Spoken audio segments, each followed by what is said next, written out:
Anda barangkali sempat menyaksikan berita ada sejumlah musisi muda yang menolak tampil dalam pesta pora. Mereka tidak ingin tampil karena acara itu disponsori oleh sebuah perusahaan tambang besar.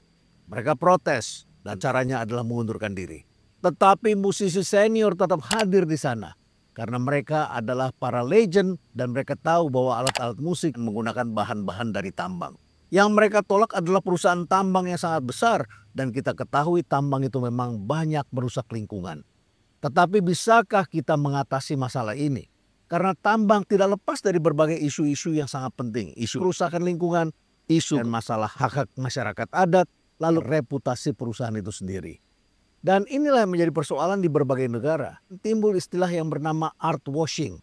Art washing itu terjadi di London ketika ada sebuah perusahaan properti yang akan menggusur masyarakat dan kemudian daerah itu dilihat sudah berubah menjadi sangat tua kumuh.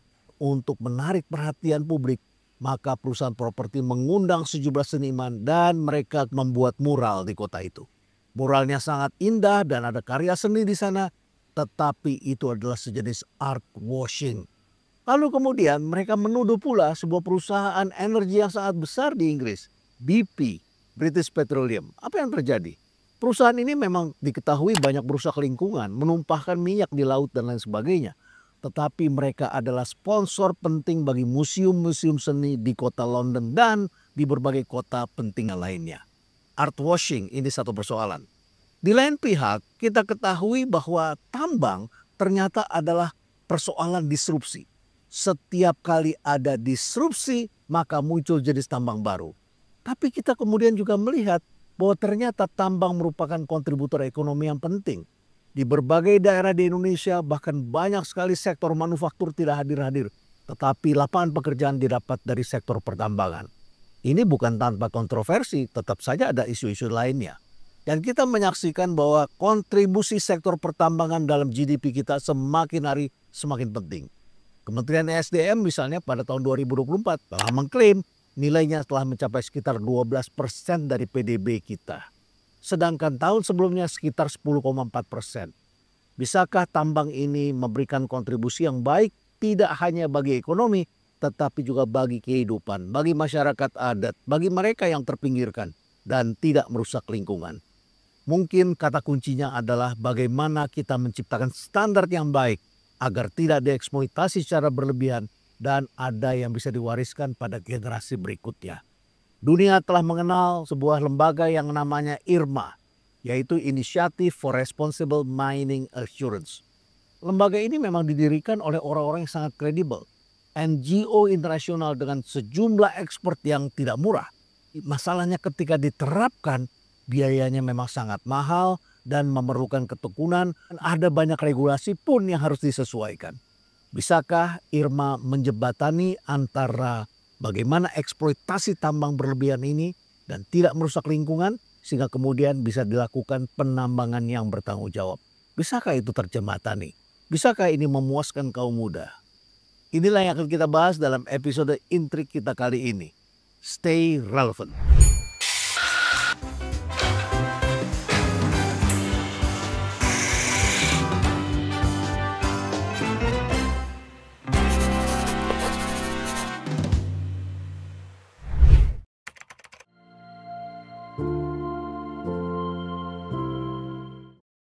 Tambang harus diakui telah memberikan kontribusi yang besar bagi perekonomian satu bangsa. Tapi kalau tidak bisa dikelola dengan baik, maka itu juga bisa menjadi musibah besar. Musibah berupa kerusakan alam, tapi juga menjadi persoalan-persoalan sosial. Rakyat yang seharusnya bisa menikmati, tetapi hanya dinikmati oleh sekelompok orang. Dan kemudian yang terjadi adalah konflik di daerah tersebut. Campur tangan terjadi. Jadi kata kuncinya memang adalah manajemen. Termasuk di dalamnya adalah kita tidak terlalu bernafsu. Karena kita mendapat warisan yang sangat besar, kita korek lalu kemudian kita rusak. Kita push besar-besaran sehingga kemudian semua orang bisa mendapatkan izin pertambangan, tetapi masyarakat yang menderita, hutannya hilang. Dan yang terjadi adalah konflik. Dan ini tentu tidak kita inginkan. Suatu bangsa tentu memerlukan satu perencanaan yang baik. Dan perencanaan adalah bagian dari manajemen yang menunjukkan bangsa itu telah memiliki suatu tahapan yang lebih baik di dalam mengelola bangsanya. Dan kita saksikan ketika Indonesia masuk di dalam nikel, bahkan programnya sangat terkenal, hilirisasi. Ini adalah sebuah karya yang menurut saya memang luar biasa. Tetapi kalau tidak dilakukan dengan perencanaan yang matang, tidak ada leadership dan dilepaskan begitu saja, yang terjadi adalah tambang itu menjadi oversupply. Seperti biasa, disrupsi juga terjadi seperti itu. Biasanya suatu tambang itu diminati karena adanya teknologi baru yang muncul. Seperti nikel hari-hari ini. Tidak lain adalah karena kita tengah beralih dari combustion engine, otomotif, beralih ke EV. Apalagi saat itu terjadi perang Ukraina lawan Rusia, itu besar sekali dampaknya. Harga nikel tiba-tiba melonjak naik dari sekitar 14 sampai 16 ribu dolar berubah menjadi 48 ribu dolar. Tentu ini sangat menggiurkan. Tetapi setelah itu apa yang terjadi? Indonesia tiba-tiba membanjiri pasar dunia. Oversupply. Oversupply-nya tidak tanggung-tanggung. Ratusan ribu ton nikel tumpah di pasaran over, berlebihan. Jadi alih-alih menikmati harga yang dipersepsikan bisa dinikmati, kita akhirnya menikmati harga yang biasa saja. Dan di situ kita tampil besar-besaran. Dan kita angkat itu semua. Tetapi ketika itu terjadi, negara lain justru menghentikan produksi. Mereka lebih baik untuk menyimpan bagi generasi mendatang, mencari momentum yang tepat ketimbang melepas dengan harga yang sangat rendah. Indonesia sebaliknya. Yang terjadi adalah nikel kita turun-turun, kembali lagi akhirnya menjadi sekitar 14 sampai 15 ribu dolar. Akhirnya ya harganya begitu saja. Jadi sejumlah pabrik atau penambangan nikel di sejumlah negara, Brazil, Kanada, Australia, bahkan Finlandia kemudian menutup dirinya. Kenapa begitu? Karena biaya produksi di negara mereka memang mahal. Nah, kemudian kita tetap produksi. Tetapi belakangan kita ketahui ada 4 produsen nikel Indonesia yang juga berhenti produksi. Ini adalah persoalan yang dihadapi dalam setiap disrupsi.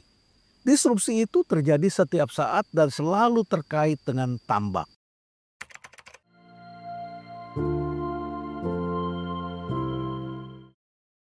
Kalau kita bicara soal disrupsi, maka kita bicara tentang adanya teknologi baru.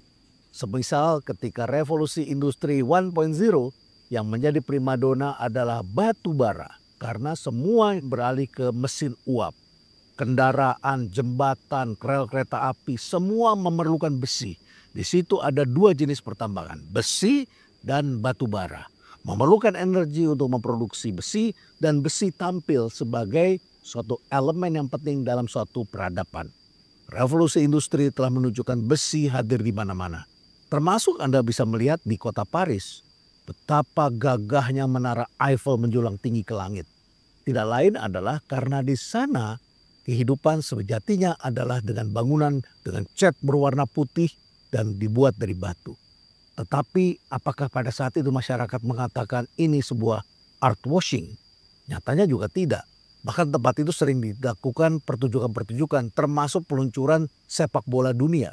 Masyarakat kemudian datang untuk menyaksikan kemegahan menara Eiffel. Tapi baiklah, kita selalu melihat terjadi koreksi. Dan prosesnya selalu terjadi seperti itu. Terjadi kebutuhan yang besar, lalu kemudian harganya mahal, produsen berbondong-bondong memproduksinya, dan yang terjadi setelah itu oversupply. Lalu para ahli mencoba untuk menciptakan teknologi baru. Ada sains baru, ada teknologi baru, dan akibatnya produk beralih ke produk lain. Bahan elemen yang tadinya penting kemudian pindah, harga terkoreksi, lalu terjadi disrupsi, dan akhirnya perusahaan-perusahaan itu mengalami seleksi alam. Tidak semuanya kemudian bisa bertahan. Nah baiklah, kita juga lihat pada besi dan batu bara. Pada revolusi industri 1.0 dan 2.0 itu, kita ketahui kereta api, jembatan, gedung pencakar langit, kapal uap, senjata, dan mobil semuanya menggunakan besi dan juga diproduksi dengan menggunakan batu bara. Tetapi kita melihat misalnya saja ketika ada proses teknologi baru, Bessemer. Proses Bessemer ini bisa merubah besi menjadi baja dan akhirnya orang lebih memilih baja. Baja diketahui lebih kuat, lebih lentur, tahan karat, dan sebagainya. Setelah itu, besi pun mengalami kemunduran. Hal yang sama juga dengan produk-produk lain. Besi mulai tergantikan oleh aluminium dan plastik. Kemudian muncul proses produksi baru yang tidak menggunakan biji besi, tetapi menggunakan besi scrap. Dan kita ketahui kapal-kapal tua pun diburu oleh para pedagang besi tua. Kemudian muncul pabrik-pabrik dalam skala kecil yang ada di tengah kota. Ini kita ketahui energi juga berubah. Dan bahkan hari ini banyak sekali terjadi proses dekarbonisasi baja. Jadi baja tidak dibuat lagi dari batu bara 100%. Tetapi mereka sudah menggunakan energi terbarukan yang lebih efisien dan juga lebih ramah lingkungan. Tapi baiklah, itu yang terjadi pada besi dan batu bara. Lalu kemudian aluminium yang juga sudah menguasai dunia, dianggap lebih ringan, juga berkualitas. Akhirnya juga terdisrupsi karena otomotif juga berubah dari pemakaian aluminium ke bahan yang disebut komposit. Karena energinya juga intensif dan ada resistensi pada produsen berbasis batu bara. Dan kemudian kita juga menyaksikan tembaga. Tembaga juga mengalami disrupsi, mulai tergantikan oleh fiber optik dan aluminium. Jadi tambang itu memang erat kaitannya dengan disrupsi, sehingga produsen dan negara harus membuat perencanaan dengan penuh kehati-hatian.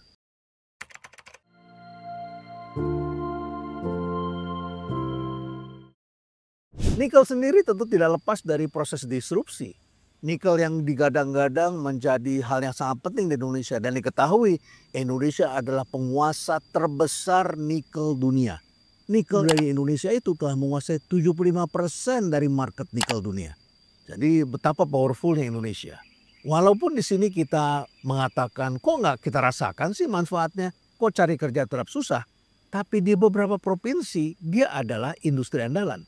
Tapi nikel sendiri juga akan berakhir kalau kita hanya mengandalkan electric vehicle. Karena electric vehicle atau mobil listrik itu memang menggunakan baterai.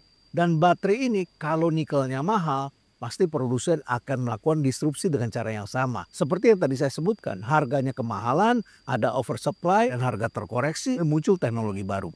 Nah, nikel juga mengalami proses seperti itu. Dulu kita ketahui baterai selalu menggunakan nikel. Tapi kemudian setelah itu muncul namanya LFP yang dibuat dari lithium, ferro, dan kemudian fosfat. Ini tiga elemen ini sama sekali tidak ada nikelnya. Yang terjadi adalah hari ini LFP telah menguasai 75% market dunia dan juga 50% market global.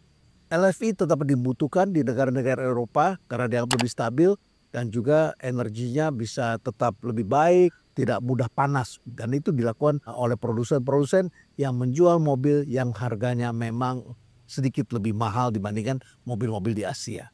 Tapi baiklah, itu muncul LFP. Lalu setelah itu muncul lagi koreksinya yang lebih upgrade lagi, yaitu LMFP. Ini juga sesuatu yang tengah berkembang hari ini. Lalu tiba-tiba Toyota dan Nissan mengembangkan lagi baterai jenis baru yang tidak menggunakan nikel sama sekali. Yaitu yang dikenal dengan nama SSD atau Solid State Battery. Bagaimana dong? Ini kan akan berkembang terus.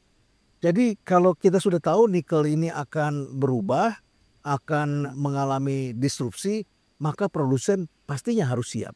Sejumlah produsen kita memang sudah sangat siap karena mereka beranjak bukan dari produsen langsung. Mereka sudah berdagang tambang sebelumnya. Sehingga ketika kemudian market berubah, mereka sudah beradaptasi. Tetapi juga perubahan itu tidak hanya terbatas pada jenis elemennya, tetapi juga pada cara produksinya. Oleh karena itulah setiap pemain tambang selalu harus siap dengan proses disrupsi ini. Proses disrupsi yang tadi sudah saya sebutkan. Dan penentunya adalah manajemen dan efisiensi. Apakah perusahaan itu dibangun dengan nilai-nilai yang kuat, dengan perhatian pada lingkungan dan sosial, pada SDM-nya, pada masa depan. Dan apakah mereka cukup efisien sehingga tidak membuang resources secara berlebihan, tidak menggunakan bahan bakar yang juga menjadi musuh masyarakat. Jadi diperlukan long term vision. Dan hari ini kita menyaksikan proses seleksi alam itu sudah terjadi. Banyak produsen nikel yang juga mengalami kemunduran, tutup sementara karena tidak efisien, atau mereka beralih ke sektor lainnya. Di Indonesia yang sudah tutup terutama adalah kiln-kiln yang namanya RKEF, Rotary Kiln Electric Furnace. Ini sudah ada 28 smelter yang ditutup dalam 2 bulan terakhir. Yang tetap lanjut ada beberapa yaitu Vale dan Harita Nickel. Pertanyaannya mengapa mereka bisa survive? Jawabnya adalah karena mereka memanage perusahaan dengan baik.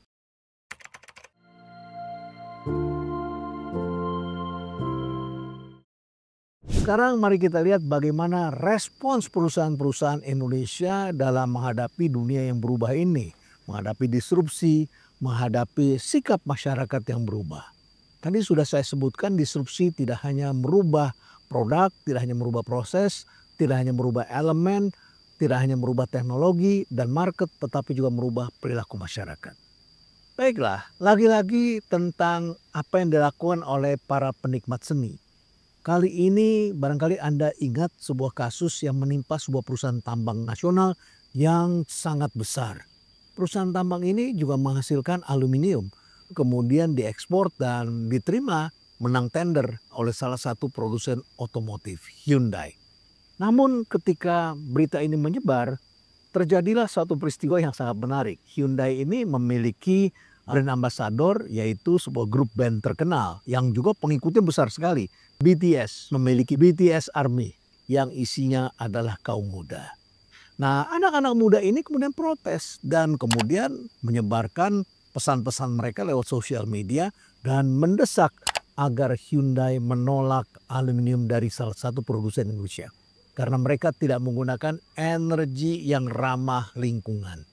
Dan di desak itu akhirnya yang terjadi Hyundai pun membatalkan pesanannya. Itulah dari berita yang saya baca. Kita saksikan sekali lagi kaum muda ini memang berdampak sangat besar. Sekalipun kaum muda ini juga kadang-kadang agak naif. Seperti misalnya keramaian yang terjadi di sosial media ketika kita menyaksikan peristiwa Pesta Pora. Mereka kemudian mengatakan, lo tahu nggak bahwa untuk membuat satu pertunjukan itu nggak cukup hanya dari tiket, ya perlu sponsor lah. Padahal lu juga tampil kan ketika di acara lain yang juga disponsori oleh perusahaan tambang yang sama. Memang ini tidak konsisten. Apalagi alat-alat musik juga banyak sekali dibuat dari tambang. Tapi baiklah, esensinya sebetulnya adalah adanya desakan agar kita tidak melakukan art washing, agar kita melakukan kegiatan yang tidak merusak lingkungan, agar kita melakukan sesuatu secara seimbang. Dalam bahasa kita sebut kehidupan yang harmoni. Tidak merusak alam, tidak menghabiskan secara berlebihan. Kita juga mendengarkan suara dan mencari solusi. Apa sih solusinya? Solusinya tentu saja adalah membangun suatu usaha yang bertanggung jawab dan berkelanjutan. Dan disitulah diperlukan manajemen. Tapi baiklah, ada sejumlah perusahaan Indonesia yang ternyata sudah secara sukarela melakukan audit independen. Audit independen ya. Bukan audit yang dilakukan dengan orang yang dibayar sendiri begitu. Dan di dunia internasional kita ketahui ada yang namanya IRMA. Tadi sudah saya sebutkan IRMA. IRMA sekali lagi adalah Initiative for Responsible Mining Assurance.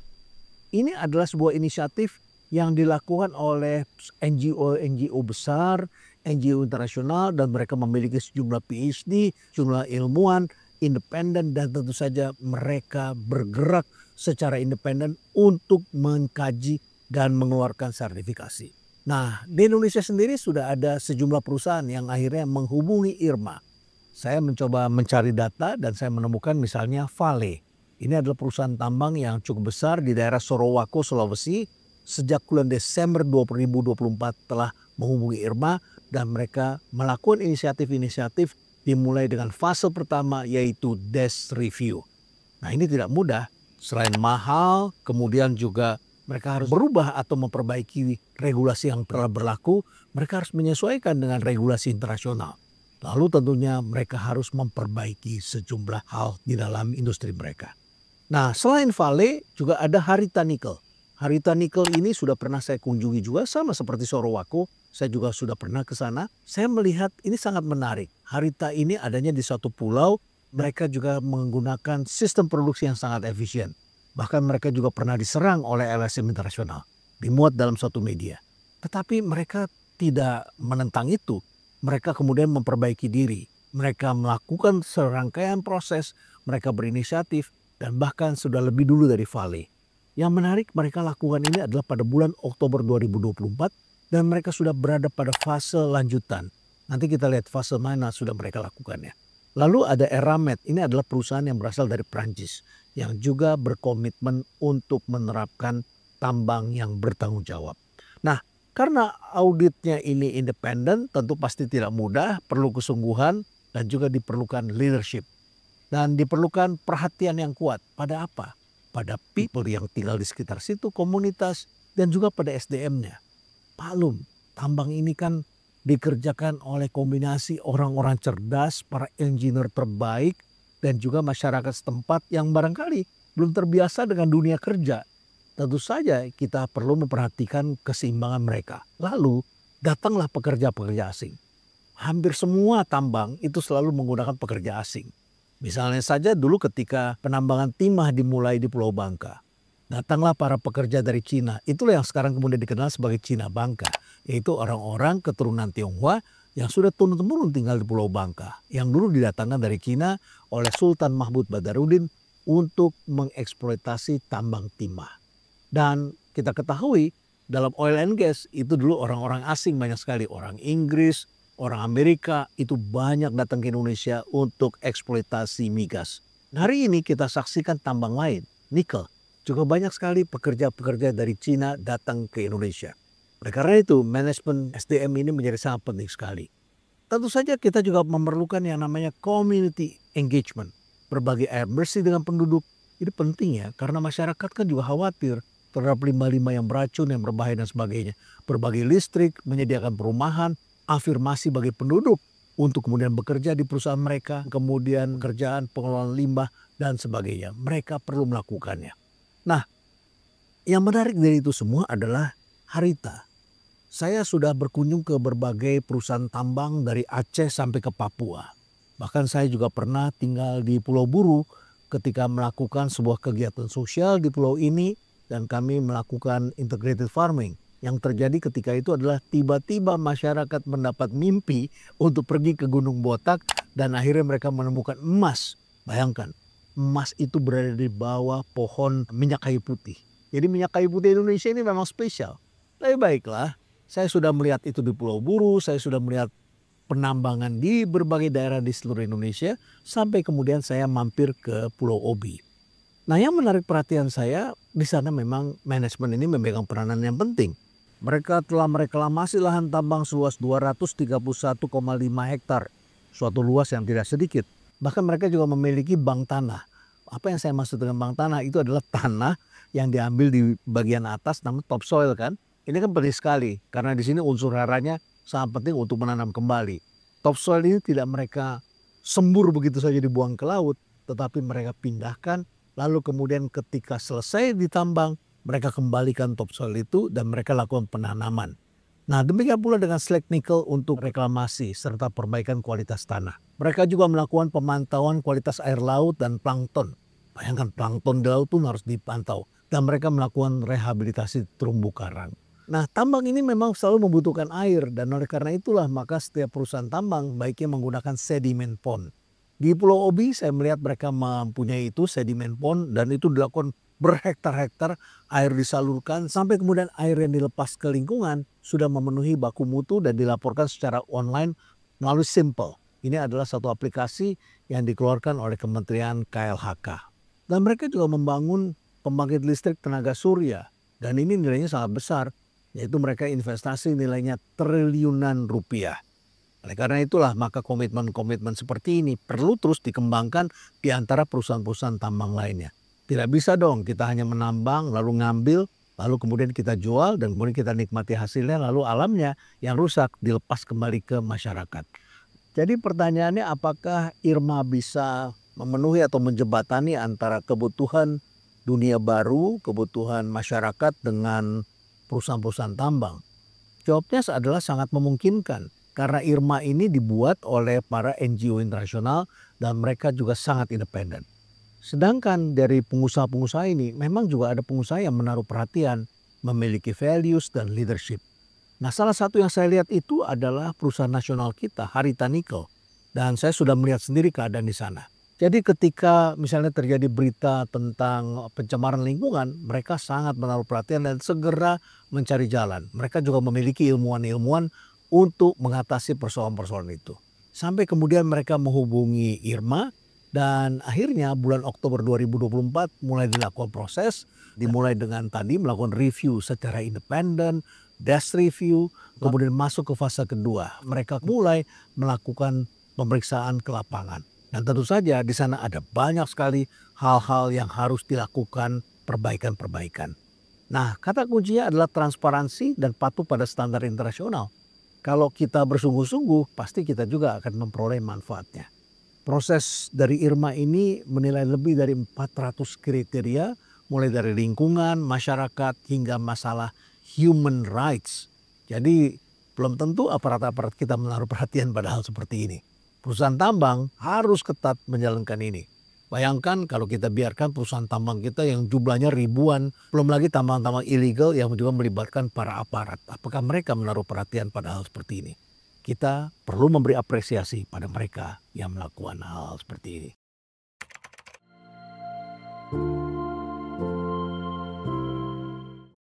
Demikianlah tambang. Di dunia internasional kita ketahui bahwa tambang selalu merupakan bagian dari disrupsi. Dan disrupsi ini tentu saja akan merubah kehidupan. Dan tentu saja juga akan mendorong para pelaku usaha untuk melakukan penyesuaian-penyesuaian. Bagaimana menurut kalian? Layakkah kita selalu memboikot tambang? Atau kita harus memeluk tambang? Karena tambang adalah bagian dari kehidupan kita sehari-hari. Haruskah kita menerima mereka semua?